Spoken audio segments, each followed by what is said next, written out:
आज की क्लास में हम छत्तीसगढ़ राजभाषा आयोग देखेंगे। छत्तीसगढ़ राजभाषा आयोग छत्तीसगढ़ का एक महत्वपूर्ण संगठन है जो छत्तीसगढ़ी भाषा को भारतीय संविधान के 8वें अनुसूची में एक विशेष दर्जा दिलाने जैसे बहुउद्देशीय लक्ष्य पूर्ति हेतु अगस्त 2008 को गठित की गई। छत्तीसगढ़ राजभाषा आयोग छत्तीसगढ़ का एक महत्वपूर्ण संगठन है जो छत्तीसगढ़ी भाषा को भारतीय संविधान के 8वें अनुसूची में दर्जा दिलाने हेतु अगस्त 2008 को गठित की गई। हमारे भारतीय संविधान में 12 अनुसूची है जिसमें से 8वें अनुसूची में 22 भाषाएं शामिल हैं। तो इसी 8वें अनुसूची में छत्तीसगढ़ी भाषा को शामिल करने हेतु अगस्त 2008 को छत्तीसगढ़ राजभाषा आयोग का गठन किया गया, जिसके लिए निम्नलिखित विधायी प्रक्रियाएं हुई। देखते हैं विधेयक का नाम छत्तीसगढ़ राजभाषा संशोधन विधेयक 2007। विधेयक का नाम है छत्तीसगढ़ राजभाषा संशोधन विधेयक 2007।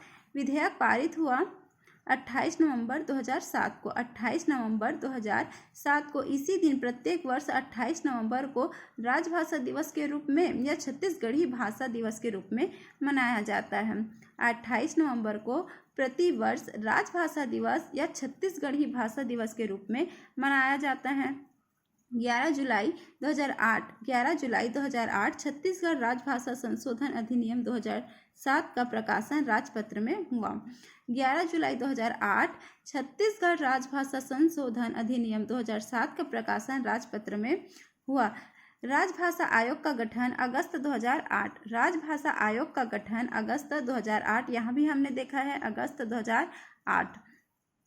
अब देखते हैं प्रथम बैठक 14 अगस्त 2008 कारोबारी बैठक। प्रथम बैठक 14 अगस्त 2008 कारोबारी बैठक। इसी दिन प्रत्येक वर्ष 14 अगस्त को कार्यालय स्थापना दिवस के रूप में मनाया जाता है। 14 अगस्त को प्रति वर्ष कार्यालय स्थापना दिवस के रूप में मनाया जाता है। कार्यालय देखेंगे छत्तीसगढ़ राजभाषा आयोग शहीद स्मारक भवन रायपुर। छत्तीसगढ़ राजभाषा आयोग शहीद स्मारक भवन रायपुर। ये शहीद स्मारक भवन रायपुर भी याद रखेंगे तो भी चलेगा। छत्तीसगढ़ राजभाषा आयोग अधिनियम 2010 का प्रकाशन। छत्तीसगढ़ राजभाषा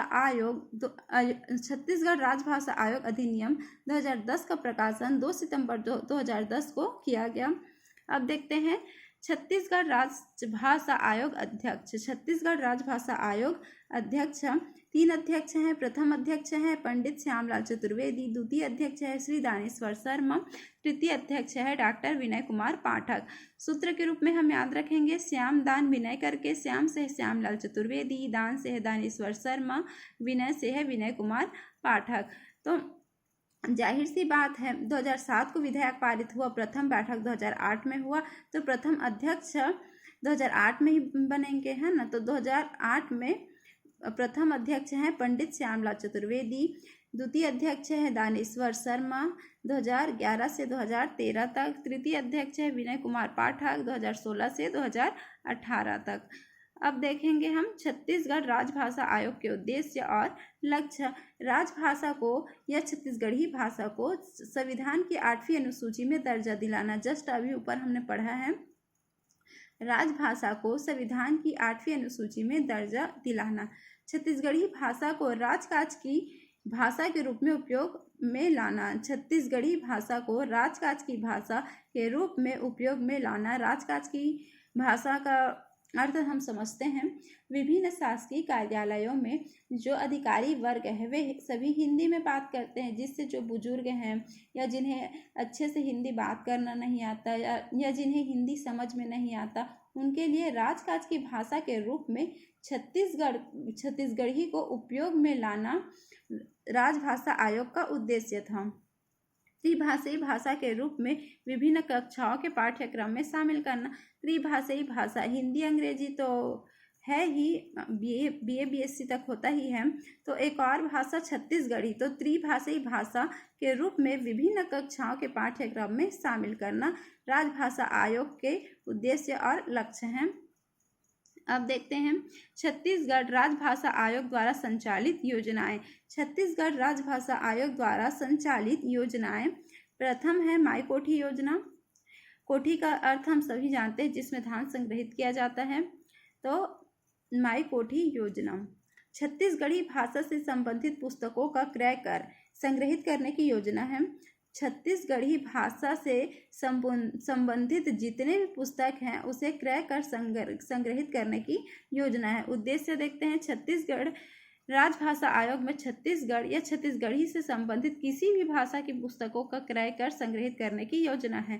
तो छत्तीसगढ़ राजभाषा आयोग में छत्तीसगढ़ या छत्तीसगढ़ी से संबंधित किसी भी भाषा की पुस्तकों का क्रय कर संग्रहित करने की योजना है। दूसरा देखेंगे बिझा योजना। छत्तीसगढ़ के लुप्त होते शब्दों को संग्रहित करने हेतु एक बिझा योजना प्रारंभ किया गया है। तो छत्तीसगढ़ के जो लुप्त होते शब्द हैं उन्हें संग्रहित करने हेतु बिझा योजना प्रारंभ किया गया है। उद्देश्य प्रचलन से बाहर हो रहे सभी शब्दों को संग्रह करने एवं प्रचलन में लाने की योजना है। तो प्रचलन से जितने भी छत्तीसगढ़ी शब्द हैं वो बाहर हो रहे हैं, उन्हें उन शब्दों को संग्रहित करने हेतु एवं प्रचलन में लाने हेतु बिझा योजना लाया गया है। अब देखते हैं नए सार्वजनिक अवकाश। नए सार्वजनिक अवकाश घोषणा छत्तीसगढ़ सरकार द्वारा किया गया। घोषणा छत्तीसगढ़ सरकार द्वारा किया गया। उद्देश्य है ग्रामीण संस्कृति के संरक्षण के लिए। ग्रामीण संस्कृति के संरक्षण के लिए अवसर देखते हैं किन अवसरों पर दिया जाएगा। तीज त्योहारों पर। तीज त्योहारों पर त्योहार देखते हैं। हरेली, विश्व आदिवासी दिवस, हरतालिका तीज, भक्त माता कर्मा जयंती, छठ पूजा, छेरछेरा पुन्नी, शाकंभरी जयंती। तो हरेली अच्छी फसल की कामना के साथ कृषि औजारों व पशुधन की पूजा। द्वितीय है विश्व आदिवासी दिवस 9 अगस्त, जनजाति कला व संस्कृति का सम्मान। तृतीय है हरतालिका तीज, बहन बेटियों की आस्था, श्रद्धा, विश्वास और भावनाओं का सम्मान। चौथा है भक्त माता कर्मा जयंती, सामाजिक एकता, प्रेम, भाईचारा और सौहार्द का संदेश।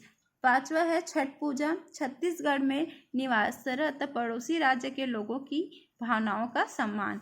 छठा है छेरछेरा पुन्नी, शाकंभरी जयंती, नई फसल घर आने की खुशी में महादान का महापर्व तथा दुर्गा देवी का साग सब्जी की देवी के रूप में अवतार। प्रमुख दिवस याद रखेंगे। 1 मई को मजदूर दिवस के रूप में मनाया जाता है या इसी को बोरेबासी दिवस के रूप में भी मनाया जाता है। 14 अगस्त छत्तीसगढ़ राजभाषा आयोग स्थापना दिवस है। छत्तीसगढ़ राजभाषा आयोग स्थापना दिवस है 14 अगस्त। 1 नवंबर छत्तीसगढ़ राज्य स्थापना दिवस के रूप में मनाया जाता है 1 नवंबर को। 28 नवंबर छत्तीसगढ़ राजभाषा दिवस या छत्तीसगढ़ी भाषा दिवस के रूप में मनाया जाता है। 14 दिसंबर विधानसभा स्थापना दिवस के रूप में मनाया जाता है। 14 दिसंबर विधानसभा स्थापना दिवस के रूप में मनाया जाता है। फिर है 17 दिसंबर गौरव दिवस। 17 दिसंबर गौरव दिवस कांग्रेस सरकार के गठन के अवसर पर। कांग्रेस सरकार के गठन के अवसर पर। तो फिर हमारा एक और चैप्टर होता है कंप्लीट।